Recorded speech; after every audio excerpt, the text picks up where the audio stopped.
ትምህርት ዓለምን ለመለወጥ ልትጠቀምበት የምትችለው እጅግ ኃይለኛ መሳሪያ ነው። እስከሚሳካ ድረስ ሁልጊዜ የማይቻል ይመስላል። በፍጹም አልሸነፍም፣ ወይ አሸንፋለሁ ወይ እማራለሁ። በህይወት የመኖር ትልቁ ሚስጥር ፈጽሞ ባለመውደቅ ሳይሆን በወደቅን ቁጥር በመነሳት ላይ ነው። ከኋላ ሆነ ምራ፣ እናም ሌሎች ግንባር ቀደም እንደሆኑ እንዲያምኑ አድርግ። ጥሩ ጭንቅላትና ጥሩ ልብ ሁልጊዜ አስደናቂ ጥምረት ናቸው። በስኬቶቼ አትፍረዱብኝ። ስንት ጊዜ እንደወደኩና እንደተነሳው ፍረዱብኝ።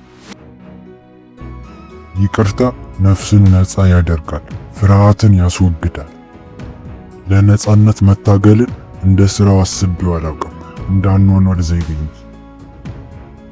አንድ ሰው ለህዝቡና ለሀገሩ ግዴታዬ ነው ብሎ የሚያስበውን ነገር ሲያደርግ በሰላም ማረፍ ይችላል። የተስፋን አስፈላጊነት አቅልለህ አትመልከት። ራዕይ የሌለው ተግባር ጊዜ ማሳለፊያ ብቻ ነው። አሸናፊ ማለት ተስፋ የማይቆርጥ ህልም አላኝ ነው። ድፍረት የፍርሃት አለመኖር ሳይሆን ፍርሃትን ማሸነፍ እንደሆነ ተምሬያለሁ። ትግሉ ህይወቴ ነው። እስከ ዕለተ ሞቴ ድረስ ለነጻነት መታገሌን እቀጥላለሁ።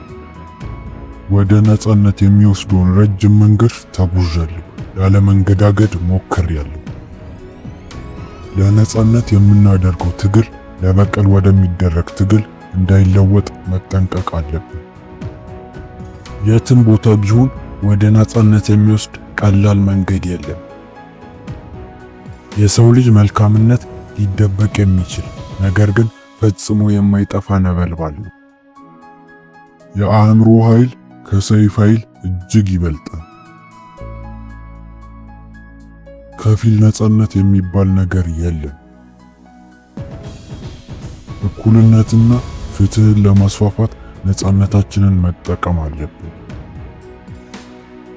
ቂም ማለት መርዝ እንደመጠጣትና ጠላትህ እስኪሞት መጠበቅ ማለት ነው።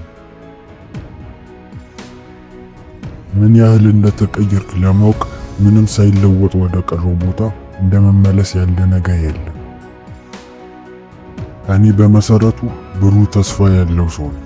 ይህ ከባህሪ የመጣ ይሁን ወይም ካስተዳደግ መናገር አልችልም። ዓለምን መለወጥና የተሻለች ቦታ ማድረስ እንችላለን። ለውጥ ማምጣት በእጃችን ነው። ጀግና ማለት የማይፈራ ሳይሆን ፍርሃቱን የሚያሸንፍ ማለት ነው። ሁሉም ሰው ለሚሰራው ነገር ቁርጠኛና ፍቅር ያለው ከሆነ ስኬትን ማግኘት ይችላል። አንድ ሀገር መመዘን ያለባት የከፍተኛ ዜጎቿን ሳይሆን የዝቅተኛ ዜጎቿን በምትይዝበት መንገድ ነው።